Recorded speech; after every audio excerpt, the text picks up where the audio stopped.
Hello friends बरायबाय mybodotech चेनेलनि गेजेरजों नोंथांमोनखौ बयखौबो दायो बे समाव बे भिडिअनि गेजेरजों नोंथांमोना शेयार खालामनो लादों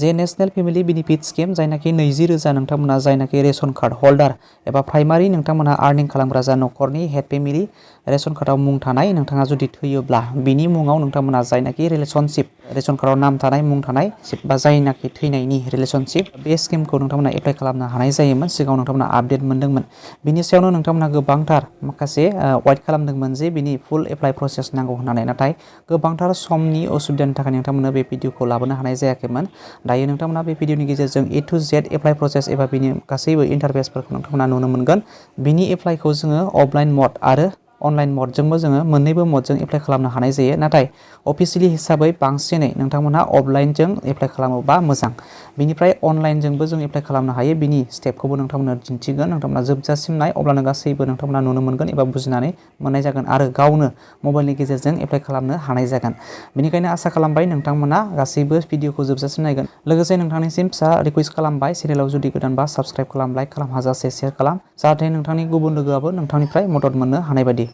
बिनिफ्राय नोंथांमोना मिथिनो गोनाङा जाहैबाय बे स्किमनि जोहै नोंथांमोना 20,000 मोननो हानाय जागोन जायनाखि रेशन कार्ड होल्डार एबा नोंथांमोननि जा ब्रिड विनार बा जायनाखि थैलांबाय बेनि मुङाव नोंथांमोना मोननो हानाय जागोन क्लेम खालामनानै दानिया जोङो एप्लाइ खालामनो थाखाय बिनि एप्लिकेशन फर्म जों बेखौ फिलआप खालामनोसै एबा जों माबोरैहाय फिलआप खालामनो बिनि सोमोन्दै नोंथांमोना नायलांग्रोदो बिनिफ्राय नोंथांमोना अनलाइन स्टेपखौ नोंथांमोना मोननो हानाय जागोन दायो गोजौआव दङ मोनसे नोंथांमोना नुनो मोनदों डिस्ट्रिक्ट एबा डिस्ट्रिक्टनि नामखौ गावबागाव डिस्ट्रिक्टखौ नोंथांमोना बेवहाय लिरदो बिनिफ्राय कमा होनानै बिनिफ्राय बेवहाय नोंथांमोना नुनो मोनदों ब्लक बा म्युनिसिपेलिटि बिनिफ्राय बा पन्चायत समिति बेखौ नोंथाङा नोंथांनि बबे मोनसेया बेखौ सेलेक्ट खालामनानै एबा टिक मार्क खालामनानै बेवहाय गोजौआव नोंथांमोना नामखौ लिरनो हानाय जागोन जेरैहाय ब्लक बा ब्लक नोंथांनि ब्लकनि नामखौ बेहाय गोजौआव लिरदो बिनिफ्राय गाहायाव दं नोंथांमोना बेवहाय भिलेज बा पन्चायत बा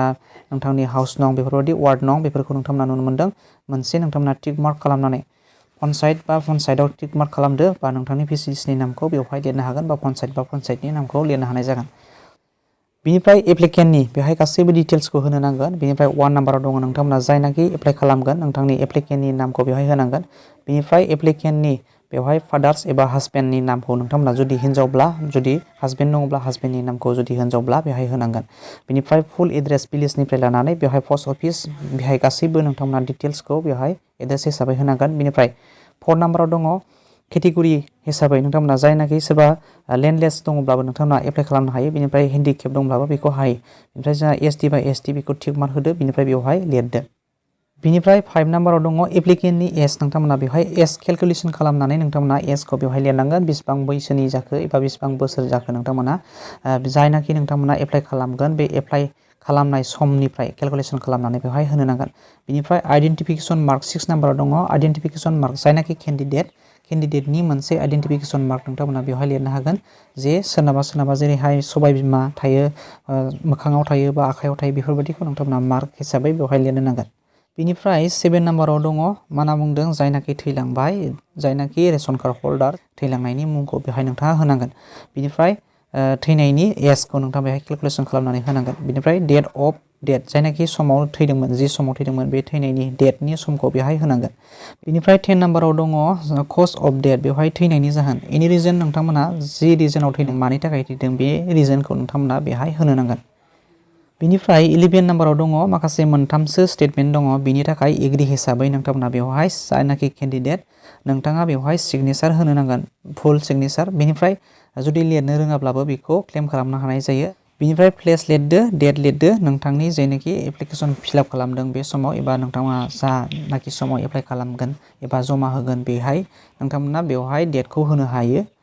बिनिफ्राय नोंथाङा बेवहाय नुनो मोनदों result of preliminary inquiry by the village बा पन्चायत लेभेल टीम बेहाय नोंथांमोना नुनो मोनदों बेवहाय भिलेज एबा पन्चायत लेभेलाव नोंथांनि भिसिलिटि एबा पन्चायतआव बेखौ माने इनक्वायरि खालामगोन एबा नोंथांमोना जमा होनो नांगोन एबा नोंथांमोना बेवहाय जि मोनथाव नंगौ एबा नङा बिनि सायाव बिथांमोना इनक्वायरि खालामगोन एबा नोंथांखौ चेक खालामनानै जे नोंथांमोना मोनथाव नंगौ एबा नङा बेखौ बिथांमोना चेक खालामनानै बेवहाय काउन्टार साइन खालामगोन नोंथांमोना बेवहाय नुनो मोनदों signature of verifying persons at the village level panchayat बा आरबान लकेल बडि जेनाखि नोंथांमोना आरबान एरिया बा टाउन एरियानि बा आरबान लकेल बडि थायो बिनि गेजेरजों बिथांमोना भेरिफाइ खालामगोन एबा सिल बेहाय काउन्टार साइन खालामनानै होगोन बा जोंहा रुरेल एरियानिबा पन्सायत लेभेलनि एबा भिसिडिसिनिफ्राय बिथांमोनहा काउन्टार साइन बेहाय होनानै हरगोन बेनिफ्राय नोंथांमोनहा बेवहाय फुल एड्रेस नोंथांनि भिलेजनिफ्राय लानानै गासैबो डिटेल्स एड्रेसखौ बेवहाय लिरनो नांगोन बिनिफ्राय दानिया नोंथांमोना बेवहाय नुनो मोनदों सिगनेचार अफ भिडिअ बेहाय नोंथांमोना नुनो मोनदों भिडिअ अफिसारनि ब्लग लेभेलाव नोंथांमोना लांनानै ब्लगनिफ्राय नोंथांमोना भिडिअनि साइन एबा काउन्टार साइन बेवहाय लानो नांगोन बेनिफ्राय नोंथांमोना जमाखौ नोंथांमोना ब्लगावनो होनो नांगोन बिनिफ्राय नोंथांमोना नुनो मोनदों फर्म MB2 बेहाय नोंथांमोना नुनो मोनदों फर्म MB2 बेखौ नोंथांमोना फिलआप खालामथ'वाब्लाबो जेबो नङा जे नोंथांमोना ब्लग लेभेलाव जेब्ला साबमिट होगोन साबमिट होनायनि उनाव माखासे बेफोरनि डिटेल्स हिसाबै नोंथांमोना अफिसाव सोंनानै लानो हानाय जायो जे अफिस हिसाबै माखासे सावरायनायनि गेजेरजों माखासे खामानिफोरखौ बिथांमोनहा रेजेंबो खालामनाय जायो नालाय बेहाय नोंथांमोना बेवहाय कमप्लिटलि जेसेबां नुदों बेखौ गासिबो A to Z बेखौ फिलआप खालामजोबाब्लाबो जेबो नङा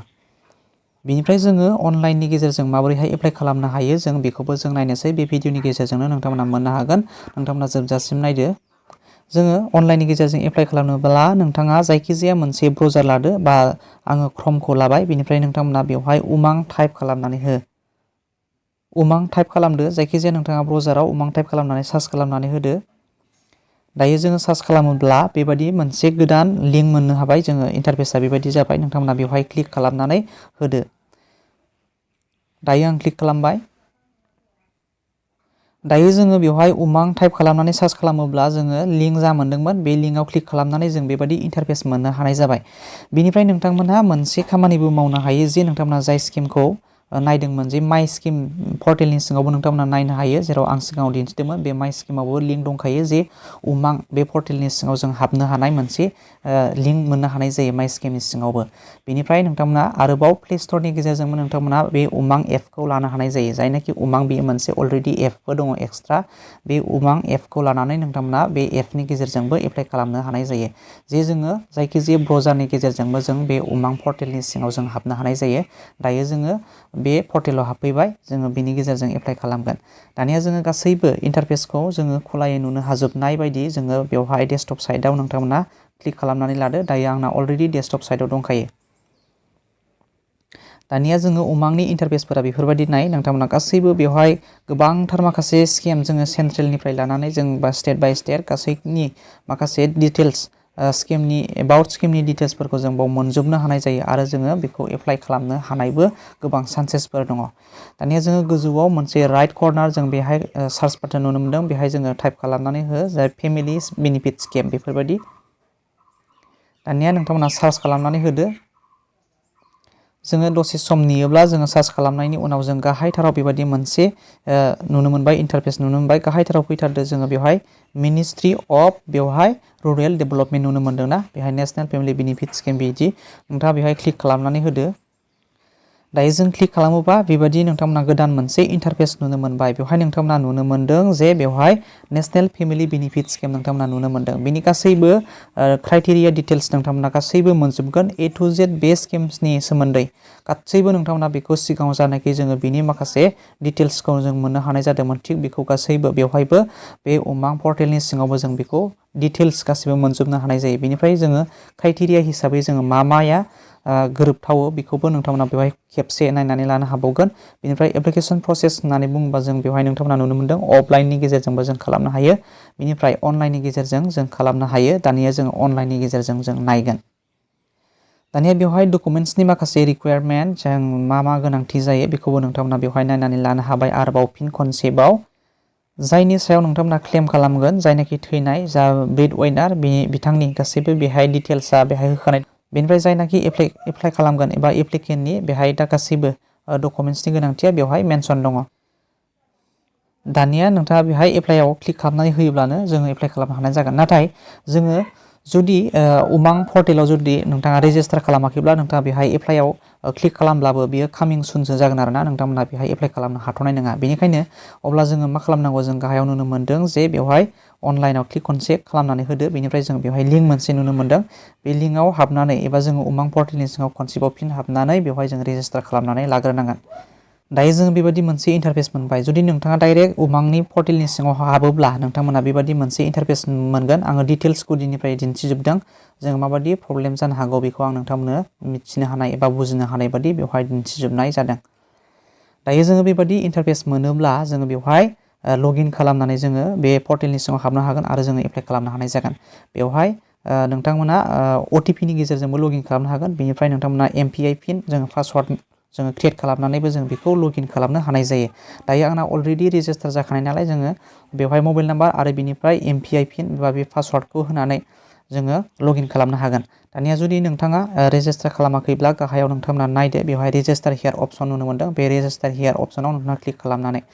नोंथाङा रेजिस्टार खालामनानै लानो हागोन। जे नोंथाङा बेवहाय मबाइल नाम्बार होनानै बेनिफ्राय OTP नोंथांनि मबाइल नाम्बाराव थांगोन। गेट OTP आव क्लिक खालामोब्ला बेनिफ्राय OTP खौ इन्टार खालामनानै नोंथांमोनहा बेवहाय मोनसे खनसे नुनो मोनदों। बेहाय क्लिक खालामनानै एग्रि खालामनानै गासैबो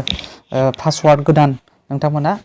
होनानै नोंथांमोना पासवार्ड क्रिएट खालामनानै बेखौ रेजिस्टार खालामनानै लानो हानाय जागोन। अब्ला लोगोफोर दानिया आंना अलरेडि बेयो रेजिस्टारखा नालाय दायो आं बेखौ रेजिस्टार खालामला। दायो आंना अलरेडि रेजिस्टार हिसाबै बेवहाय आं मबाइल नाम्बार आरो MPI पिनखौ आं होनानै लगइन खालामनोसै। दायो आङो लगइन खालामनानै होबाय। दानिया नोंथांमोना बेवहाय गोजौआव नुनो मोनदों सार्च इन उमां। बेहाय नोंथांमोना क्लिक खालामनानै बेवहाय सार्च खालामनांगोन। नोंथाङा जि स्किमनि सायाव जोङो एप्लाइ खालामनो नागिरदों एबा जि स्किमनि सायाव जोङो एप्लाइ खालामगोन बेखौ जोङो मोननो थाखाय बेहाय टाइप खालामदो स्किमनि नामखौ। फेमिलि बेनिफिट स्किम जों बिब्दि लिरब्लानो जागोन। बेखौ नोंथांमोना सार्च खालामनानै होदो। दायो जोङो सार्च खालामनानै बेबायदि गोदान इन्टारफेस फैबाय। जों गाहायथाराव जोङो बे स्किमखौ नायनोसै। बेवहाय दिल्ली फेमिलि बेनिफिट स्किम दङ। बेवहाय गाहायथाराव जोङो नुनो मोनबाय बेवहाय ministry of rural development national family benefit scheme नोंथाङा बेहाय नुनो मोनदों। बेखौ नोंथाङा क्लिक खालामनानै होदो। दानिया जोङो बे स्किमनि सोमोन्दै गासैबो बेवहाय डिटेल्स आरो कनसेप्टआव फिन कनसेप्टआव नोंथांमोना नुनो मोनबावबाय। बेनि A to Z गासैबो बिनि एलिजिबिलिटि क्राइटेरियाखौ लानानै गासैबो बेवहाय नोंथांमोना नुनो मोनफिनबावबाय। दायो बेखौ सिगाङावबो जों नायखादोंमोन नालाय बेखौ दायो नायला। जोङो बेवहाय एप्लाइ अपसन नोंथांमोना बेवहाय नुनो मोनदों गोथां गाबनि। बेवहाय क्लिक खालामनानै नोंथांमोना होदो। जोङो बेवहाय क्लिक खालामोब्ला बेबायदि मोनसे इन्टारफेस जोङो नुनो मोनबाय। बेवहाय नोंथांमोना नायदो बेहाय जोङो गोदान इन्टारफेस नुनो मोनबाय। एप्लिकेन्ट डिटेल्स जों बेखौ एप्लाइ माबायदि खालामगोन होननानै बुङोब्ला बेवहाय मोनबैसे स्टेपाव जोङो एप्लाइ खालामगोन। एप्लिकेन्ट डिटेल्स बेनिफ्राय एकाउन्ट डिटेल्स होनांगोन बेनिफ्राय आधार भेरिफिकेसन जागोन। बे मोनथाम स्टेजनि गेजेरजोंनो जोङो बे एप्लाइआ साक्सेसफुल जागोन नोंथांमोन। अब्ला दायो जोङो नायनोसै बिनि सिङाव जोङो मा मा फिलआप खालामनांगौ एबा मा मा अपसन दङ जों बेवहाय नायनानै लानोसै। नोंथांमोना बेवहाय नुनो मोनदों